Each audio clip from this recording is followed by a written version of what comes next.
Arora easy education में सभी दर्शकों का हार्दिक स्वागत है। इस वीडियो में मैं आपको एफएम प्रोडक्शन के बारे में बताऊंगा।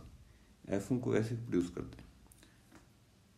एफएम प्रोडक्शन, एफएम का उत्पादन मॉड्यूलेटिंग वोल्टेज के अनुसार कैरियर आवृत्ति में परिवर्तन किया है। यानी मॉड्यूलेटिंग वोल्टेज है, उसके तात्कालिक मान के अनुसार कैरियर की फ्रिक्वेंसी को ये चेंज करते हैं तो वो एफएम कहलाता है।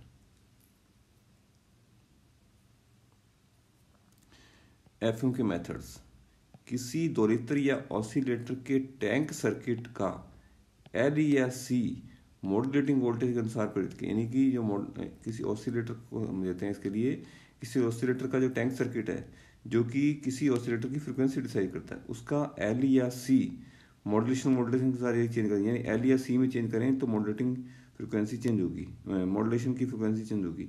तो मॉड्यूलेटेड जो सिग्नल है उसकी फ्रिक्वेंसी चेंज होती है अगर मॉड्यूलेटिंग वोल्टेज के अनुसार, तो ये ऑटोमेटिकली जो ऑसिलेटर है वो एफएम वेव को प्रोड्यूस करेगा। ऑसिलेटर की आउटपुट एफएम वेव होगी, तो ये मैं बता चुका हूँ। ऐसे कई मेथड हैं जिनमें कैपेसिटेंस या इंडक्टेंस को वोल्टेज के अनुसार किए। अब हमारा जो मेन जो प्रॉब्लम ये है कि हमें ऐसा मेथड निकालना है जिससे कि कैपेसिटेंस जो है वो या इंडक्टेंस को वोल्टेज के अनुसार चेंज करने वाला अगर कोई सर्किट मिल जाए हमें, तो इसमें काम आ जाएगा वो। किसी ऑसिलेटर के टैंक सर्किट के समानांतर में वोल्टेज वेरिएबल रिएक्टेंस लगाया जाता है। तो किसी ऑसिलेटर के टैंक सर्किट को हम, ऑसिलेटर है उसका टैंक सर्किट में पैरेलल में एक वेरिएबल रिएक्टेंस लगा देते हैं जो कि मॉड्यूलेटिंग वोल्टेज के अनुसार उसका रिएक्टेंस बदलता रहता है। तो इस रिएक्टेंस के बदलने से ऑसिलेटर की फ्रिक्वेंसी ऑटोमेटिकली मॉड्यूलेटिंग वोल्टेज के अनुसार चेंज होगी। तो मॉड्यूलेशन वोल्टेज शून्य होने पर इसका रिएक्टेंस एवरेज होगा। तो मॉड्यूलेशन वोल्टेज शून्य है तो इसका रिएक्टेंस एवरेज है। वह ऑसिलेटर कैरियर उत्पन्न करता है। उदाहरण एफईटी, बीजेटी, वैरेक्टर टाइप, ये 3 टाइप के कंपोनेंट यूज करके हम ऐसा बना सकते हैं। ऐसी विधियां जो आवर्ती परिवर्तन सिद्धांत पर कार्य नहीं करती उन्हें इनडायरेक्ट। तो दूसरा मेथड जो है मॉड्यूलेशन जनरेट करने का वो है कि जो इस टाइप से काम नहीं करती, ठीक है, आवर्ती परिवर्तन सिद्धांत पर काम नहीं करती, उन्हें इनडायरेक्ट मेथड्स कहते हैं। तो डायरेक्ट मेथड में ये रिएक्टेंस, वेरिएबल रिएक्टेंस लेकर के और उस रिएक्टेंस के अकॉर्डिंग फ्रिक्वेंसी बदलने हैं, तो ये डायरेक्ट मेथड्स हैं।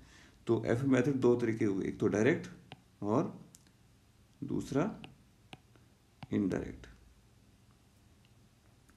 डायरेक्ट मेथड्स: यदि कुछ शर्तों के अनुसार यह परिपथ चलाया जाए तो ए के बीच इम्पीडेंस रिएक्टिव बन जाता है। ये इन 2 पॉइंट के बीच में इम्पीडेंस क्या आ जाता है, रिएक्टिव बन जाता है। ये इम्पीडेंस इंडक्टिव या कैपेसिटिव बना सकते हैं, ठीक है। एफईटी की जगह ट्रांजिस्टर भी काम में ले सकते हैं। इस परिपथ को टैंक सर्किट के समानांतर में जोड़कर एफएम वेव उत्पन्न किए। तो ये पहले बता चुका हूँ कि ये सर्किट है, इसको आप किसी टैंक सर्किट के पैरेलल में लगा दीजिए तो ऑसिलेटर को वेरी करेगा मॉड्यूलेटिंग वोल्टेज के अनुसार। इम्पीडेंस को प्योर रिएक्टिव बनाने के लिए आईबी का मान धारा से बहुत कम, ये वाली करंट आईबी का मान जो है वो ड्रेन करंट से बहुत कम हम ले सकते हैं। तो हम क्या कर रहे हैं यहाँ पर, XC very very greater than two R, यानी कि ये आर से यदि इसका ये बहुत ज़्यादा हो तो क्या होगा, आईबी का मान ड्रेन करंट से बहुत कम हो। तो ये एक्सी बहुत ज़्यादा है तो आईबी का मान जो है वो इस ड्रेन करंट से बहुत कम होगा। तो I is equal to G M V G, V G की वैल्यू लिख दी हमने यहाँ, ये voltage G M into R V upon R minus J X C, ये टोटल इम्पीडेंस पोटेंशियल डिवाइडर के हिसाब से निकाल दिया हमने। पोटेंशियल डिवाइडर के हिसाब से हमने इसको कैलकुलेट किया तो ये आएगा G M R V upon R minus J X C. पहले ये V G is equal to R V upon J minus, equation number 1 आ गया। इसे एफ ई टी का drain current I is equal to G M V G, तो G M V G की value यहाँ लिख दी G M into R V upon R minus J X C, और जेड जो है वी अपॉन आई, यहाँ वी क्या है, G M into R V upon R minus J X C, R minus J X C upon G M R, ये आ गया Z. Z is equal to 1 upon J M, इसको simplify किया 1 minus J X C upon X C upon R, ये हम simplify कर रहे हैं। इसको सिंप्लीफाई किया तो ये आ गया आपका। तो यदि XC very very greater then R हो जाए ये ऊपर वाला टर्म, तो Z क्या हो जाएगा minus J into XC upon GMR। Equation number 3 आ गया। एक कैपेसिटिव रिएक्टेंस है, ये क्या है, इसमें कैपेसिटिव रिएक्टेंस है, तो X equivalent is equal to XC upon GMR। X equivalent is equal to 1 upon 2 pi F GM into RC, या X equivalent is equal to 1 upon 2 pi F C equivalent. ये C equivalent लिख दिया GMRC को, C equivalent is equal आ गया GMRC। समीकरण जो 5 number जो है, ये जो 5 नंबर समीकरण है जिसको मैं आपको दिखा रहा हूँ, तो इसके क्या निष्कर्ष हैं? समीकरण 5 के निष्कर्ष, तुल्य प्रतिरोध इक्विवेलेंट कैपेसिटेंस डिवाइस के ट्रांस कंडक्शन GM पर निर्भर करता है। ये दिख रहा है आपको, जो वाइस वोल्टेज के अनुसार बदला जा सकता है। संधारित्र का मान कैपेसिटेंस का मान R व C को प्रयुक्त करके चाहे की वैल्यू पर, ये R और C को चेंज करके हम C इक्विवेलेंट को चेंज कर सकते हैं। GMRC की इकाई यूनिट कैपेसिटेंस वाली ये, क्योंकि GM into R unit cancel हो जाएगी तो C की वैल्यू आएगी, क्योंकि GM की इकाई सीमेन है, R की इकाई ओम है, जो एक दूसरे के विपरीत है, जिससे एक दूसरे को कैंसिल करते हैं। C आपका, तो C इसमें क्या आ जाएगा, कैपेसिटेंस की यूनिट आ जाएगी। यहाँ गेट व ड्रेन के बीच, यहाँ गेट व ड्रेन के बीच, तो हम ये देख रहे हैं, यहाँ गेट व ड्रेन के बीच में इम्पीडेंस को गेट व सोर्स के बीच के इम्पीडेंस से बहुत ज़्यादा लिया जाता है। गेट व ड्रेन के बीच का जो इम्पीडेंस है उससे गेट व सोर्स के बीच से इम्पीडेंस बहुत, यदि XC अपॉन R का मान 1 से बहुत ज़्यादा नहीं है तो Z रेजिस्टिव कंपोनेंट भी होगा। यदि R not less than very less than XC तो इनपुट इम्पीडेंस शुद्ध रिएक्टिव नहीं होगा। यदि I व V के बीच में फेज एंगल 90 डिग्री नहीं होगा। FET मॉड्यूलेटर का प्रतिरोध अवयव कंपोनेंट 1/GM है। यह वेरिएबल रेजिस्टेंस रिएक्टेंस की तरह मास्टर ऑसिलेटर के टैंक सर्किट के समानांतर लगाया जाता है, जो तो हम ये देख रहे हैं कि यह मॉड्यूलेटर प्रतिरोध का कंपोनेंट है, वेरिएबल रिएक्टेंस की तरह काम करता है। मास्टर ऑसिलेटर के टैंक सर्किट के समांतर लगाया जाता है, जो मॉड्यूलेटिंग वोल्टेज के अनुसार इसका मान परिवर्तित करता है। वह ऑसिलेटर फ्रिक्वेंसी भी परिवर्तित हो जाती है। क्यों भी परिवर्तित होता है? गुणवत्ता के सुधार तो एम्पलीट्यूड लिमिटर काम में रहते हैं, क्योंकि फ्रिक्वेंसी मॉड्यूलेशन में एम्पलीट्यूड कांस्टेंट रखते हैं, इसलिए लिमिटर काम में रह सकते हैं। यदि XC equal to NR carrier frequency पर, जो RC के साथ FET पर निर्भर सर्किट में है, तो XC equal to 1/ωc equal to NR, या C equal to 1/2 pi F NR। यदि C equivalent equal to GMRC GM into, ये आ गया आपका, इसको सिंप्लीफाई कर रहे हैं, और ये आपका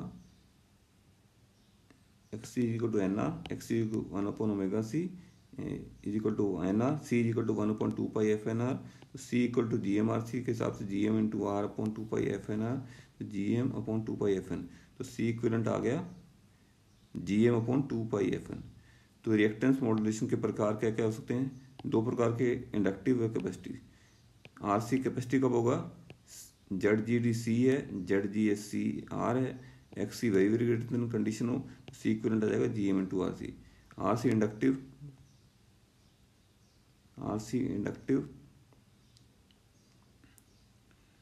तो RC इंडक्टिव, R ZGD को R ले रहे हैं और ये चेंज कर रहे हैं एक्चुअल में R और C की पोजीशन को, और ZGSC है तो R very greater then XC हो, तो L इक्विवेलेंट आ जाएगा RC upon GM। RL inductive, तो ZGD L है, ZGS R है, तो XL very greater then R, तो L equivalent is L upon GM into R। RL capacitive, तो हम कंपोनेंट R और C काम में लेते हैं, तो ये है, R और L काम में लेते हैं, ये है, लेकिन L और R की पोजीशन क्या क्या है और उनकी कंडीशन क्या है, तो R वेरी ग्रेटर देन और इक्वल टू XL, तो C इक्विवेलेंट आपका आ गया, तो C इक्विवेलेंट की वैल्यू आ गई, अगर देखें अपन, तो C इक्विवेलेंट आपके आ गया GM into L upon R। इसके बाद नेक्स्ट मेथड आता है varactor diode modulator. Varactor diode का एक अर्धचालक है जिसका जंक्शन कैपेसिटेंस अप्लाई की वोल्टेज अनुसार रेखीय रूप से परिवर्तित, यानी वैरेक्टर डायोड में क्या होता है, वो एक कैपेसिटर की तरह काम करता है। यदि उसको रिवर्स बायस कर दें तो जंक्शन कैपेसिटर जो है वो वोल्टेज के अनुसार जो है वो इन्वर्सली चेंज होगा। तो ये रिवर्स बायस है, इसी फ्रिक्वेंसी मॉड्यूलेशन उत्पन्न करने तो काम मिलेगा। तो ये कैपेसिटेंस जो है, वेरिएबल कैपेसिटेंस जो है, वो बायस वोल्टेज से चेंज होता है, इसको हम फ्रिक्वेंसी मॉड्यूलेशन के काम में ले सकते हैं।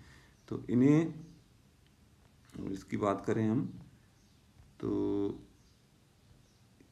इन्हें रिएक्टेंस मॉड्यूलेटर के साथ में उपयोग किया जाता है। तो ये आपका एक सर्किट है, ये रिएक्टेंस वैरेक्टर डायोड को दिखाया है। तो ये वैरेक्टर डायोड मॉड्यूलेटर दिखाया है। वैरेक्टर डायोड रिवर्स बायस्ड है, जो जंक्शन कैपेसिटेंस प्रोड्यूस करता है। कैपेसिटेंस का मान रिवर्स बायस पर निर्भर है। ऑडियो वोल्टेज पर जंक्शन कैपेसिटेंस निर्भर है, जो ऑसिलेटर टैंक सर्किट का पार्ट है। तो ऑसिलेटर टैंक सर्किट का पार्ट होने की वजह से ऑसिलेटर की फ्रिक्वेंसी वैरेक्टर डायोड पर जो रिवर्स बायस अप्लाई करता है उस पर निर्भर करती है। यानी मॉड्यूलेटिंग वोल्टेज अनुसार कैपेसिटेंस बदलेगा, जो कि इसकी फ्रिक्वेंसी को बदल देगा। तो इस वीडियो में मैंने आपको एफएम मॉड्यूलेशन के डायरेक्ट मेथड को समझाने का प्रयास किया। मुझे उम्मीद है कि ये वीडियो आपको पसंद आया होगा, और यदि पसंद है तो इसको लाइक और शेयर करें, और इस चैनल से नए जुड़ने वाले इस चैनल को सब्सक्राइब करें। इस वीडियो के बारे में अपने कमेंट या कोई फीडबैक हो तो ज़रूर दें। इस वीडियो को देखने के लिए आपका बहुत बहुत धन्यवाद।